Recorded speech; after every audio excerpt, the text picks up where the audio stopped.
First Reformed is a 2018 film from writer-director Paul Schrader, starring Ethan Hawke, Amanda Seyfried, and Cedric Kyles.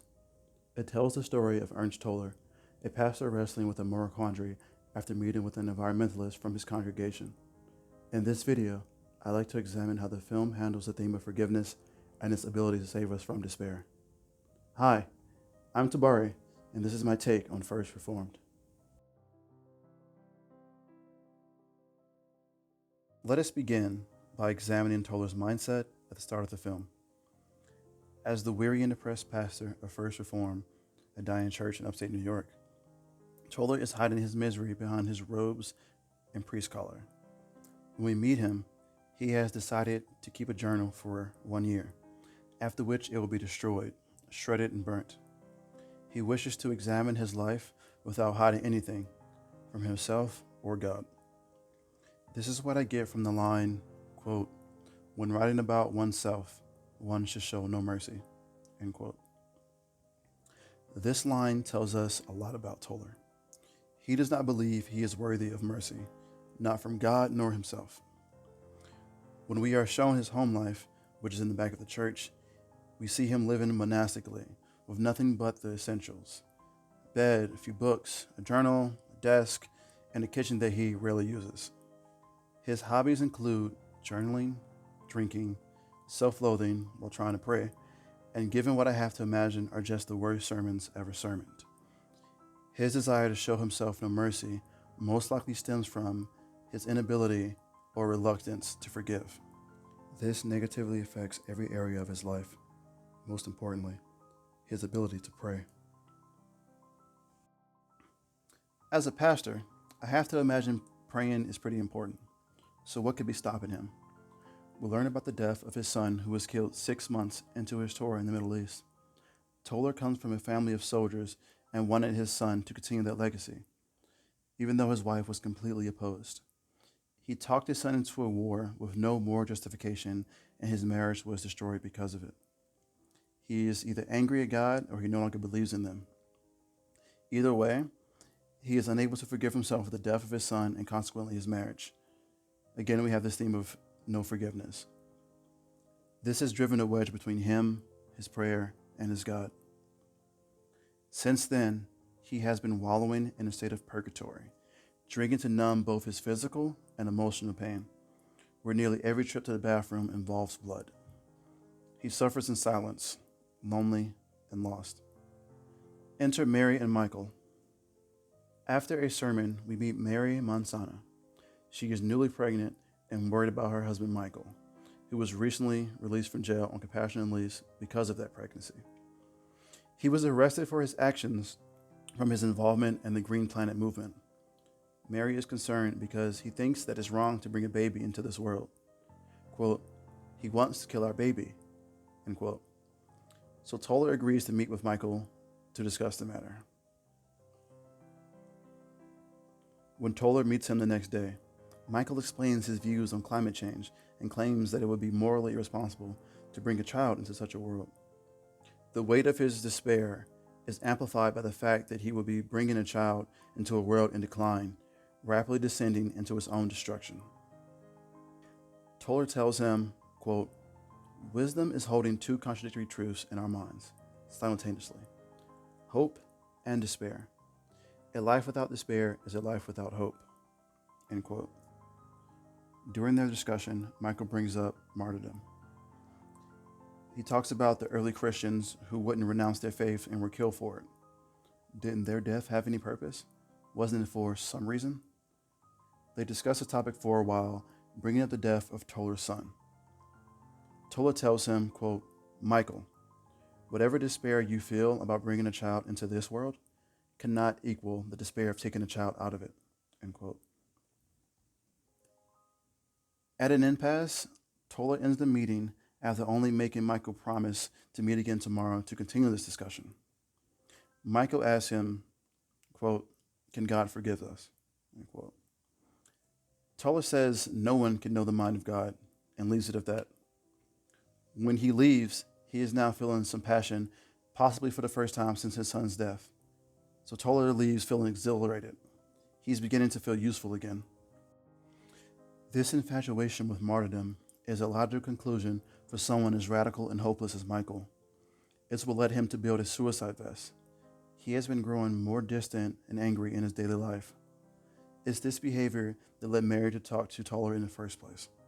Mary later finds his vest and gives it to Toller to dispose of. Michael, now faced with the knowledge that Mary knows about his suicide plan, can no longer face her or the world. In the depths of complete despair, he commits suicide. Toller receives a text from Michael to meet him near a hiking trail. After finding his body and telling Mary, Toller begins to contemplate the mind of someone committing suicide. Quote, "What is one's last thought as you pull the trigger? There goes my head, or Jesus watch over me, or neither." End quote. Michael's suicide leads Toller to further question his faith. Did he do his best to help him? Was it right to take the vest? Is Michael right to despair so much? With these thoughts bouncing around in his head, he has a hard time sleeping.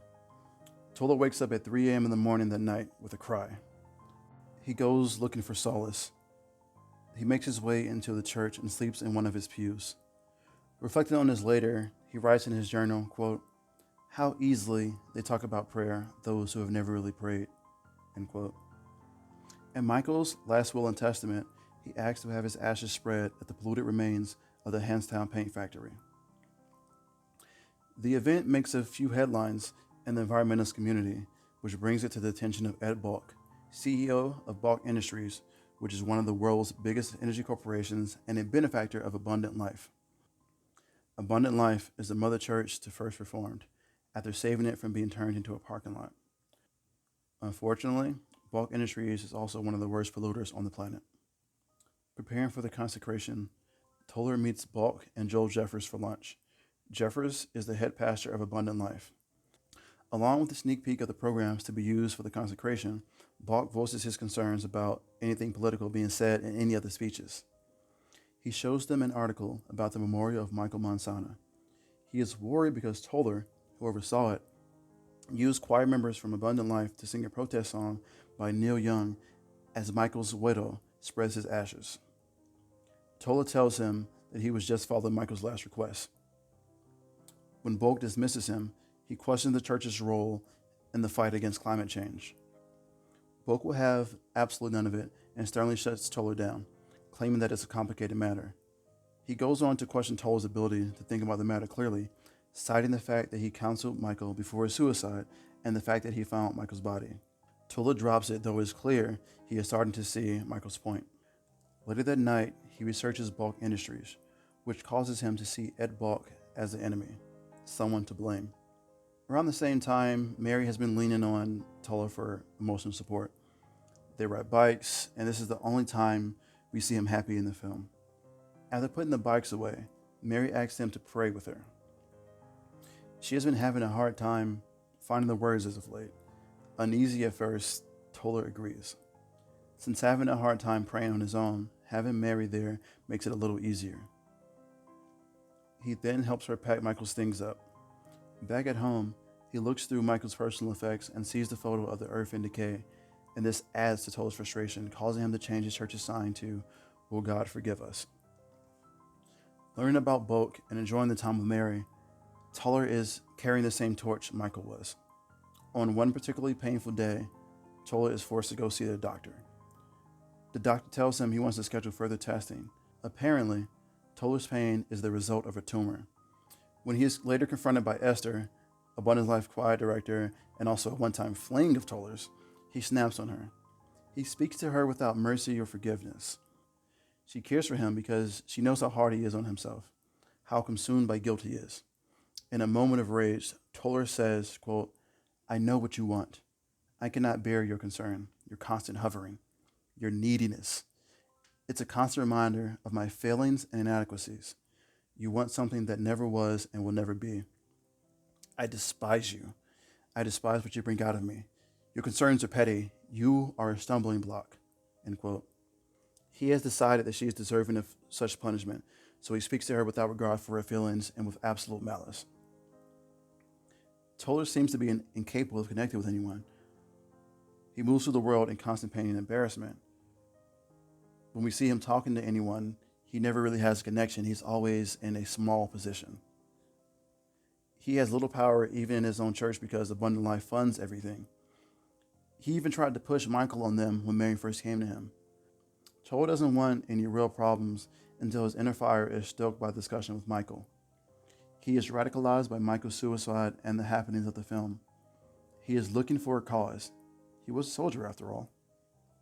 This is why we have the shot of him trying on the vest without explosive, while standing at attention, ready to serve. Toller has signs of depression and suicidal ideation. His stomach problems prevent him from eating and cause him such pain that we only see him eat twice in the film. The first time is early in the film when he is seen dipping bread into a bowl of scotch. The second is his last supper. On the night before his suicide by vest, he eats at an upscale Japanese sushi restaurant where he sits alone at a bar while Ed Bulk and his boisterous friends dine in a nearby booth. Toller was drinking himself to death, but now he can die an honorable death, one worthy of a soldier in God's army. Believing that forgiveness is no longer an option, he has now found his jihad. Toller helps Mary pack up to go live with her folks who have agreed to help her with the baby. Since he has been so helpful to her, she wants to support him at the consecration. He is adamant that she should not go, claiming that he doesn't want her there. We know that Toller has made up his mind as we see him preparing the suicide vest as he researches it. When he visits Jeffers for the last time, Jeffers literally turns his back on Toller, turned around in his chair, as Toller expresses concerns about the planet. Jeffers is concerned only for his church and what he deems worthy. He does not see Toller as equal. He tells Toller that he doesn't live in the real world, claiming Toller has no idea what it takes to do God's work. And he's not wrong. Toller lived in isolation and misery and self-inflicted suffering. Even when Mary comes over to talk about her depression and they go on the magical mystery tour, he is unable to fully be present in the moment without being distracted by his worries inherited from Michael. Unable to forgive the wrongs done to the planet, he cannot fully enjoy the relationship with Mary and the peace she brings him. He cannot forgive himself and doesn't think he is worthy of such grace. So with Mary packed and on her way to her folks, he prepares for his final mission. He sews patches on the vest, making it his own. He has a patch of the environmentalist Michael mentioned earlier and an in memoriam patch that I believe is for his son, though it could also be for Michael and any of the martyrs. He drives through the night, has his last supper, and watches the sunrise one last time. We see him do a bit of self-care before his suicide. Fully dressed with a suicide vest armed, he watches the First Reformed full up. At the last minute, Mary arrives. Toller uses his cloak to muffle his screams, thereby symbolizing how he uses his position as pastor to mute his extreme suffering. Unable to face Mary and go through with his plan, he takes off the vest and proceeds to punish himself. He rips off his shirt and wraps barbed wire around his body, a form of self-flagellation. He fills up his scotch glass with drain cleaner. As he brings it to his lips, Mary calls his name. He turns to see her, his one chance at forgiveness. He takes it. Rushing into her arms, they embrace. They kiss passionately as the camera spins around them and fades to black. This is one of the few times we see the camera move throughout the entire film. My first time watching this scene, I could not understand how neither of them reacted to the barbed wire still wrapped around his chest. I figured that they were in such rapture that it didn't matter, that they were so desperate for pleasure that they ignored the pain. But after researching the ending a little more, I found out that there are a fair amount of people who think that the kiss happened after Toller committed suicide by drinking the drain cleaner, and that this was his heaven. Even Schrader made it intentionally vague. I like to think that Toller finally forgave himself for all his faults and mistakes. Going to Mary was his way to stop punishing himself and allow himself some happiness, a bit of pleasure. Oprah defines forgiveness as, quote, giving up the hope that the past could be any different, end quote. Google says it is to, quote, stop feeling angry or resentful towards someone for an offense, flaw, or mistake, end quote. Letting go of our past mistakes can free us from the burden of constantly having to relive the past, of thinking that that's all that was possible. The future is not set in stone, so we can have hope that it will be different. In Avatar: The Last Airbender, Uncle Iroh tells Zuko, quote, in the darkest times, hope is something you give yourself. That is the meaning of inner strength." End quote. When we meet Toller, he is without hope. He is unable to find any joy in the world and is shown to be a rather weak individual. Forgiveness allows us to find hope in the future. It is not something we do for anyone else, but for ourselves. By forgiving himself, Toller is finally able to be at peace. Bringing more pain and destruction into the world is simply not the way. It only serves to further radicalize those who are hurt by the destruction and the loss of life. By committing suicide in that church, his legacy will be one of pain. Yeah, it could seem great to some radical or some jihadist, but do we really need another martyr? Couldn't he do more by dedicating his life to spreading the gospel of climate change? As a pastor, he is in a unique position to speak for the religious community. By speaking out, he could ask about the religious silence on the issue. He should put himself in the public eye and challenge Christians around the world to fight for the world that God gave them. He is great with children, so we know that he can do more outreach and be able to shape the future in a more positive way, and ultimately a more concrete way. Overall, I really enjoyed this film. It had great cinematography and direction. The camera only moves a few times, which adds to the bleakness that the film portrays. The way that they show Toller's home life is pretty chilling. It shows what spending so much time alone can do to a person. You can really feel his despair. So when the camera starts to spin around Mary and Toller at the end, we know that something transcendent is happening. This only happens when they are together, like during the Magical Mystery Tour. I like that Toller was always on the internet in the dark. It's as if he was trying to hide, sneaking around. The acting was solid.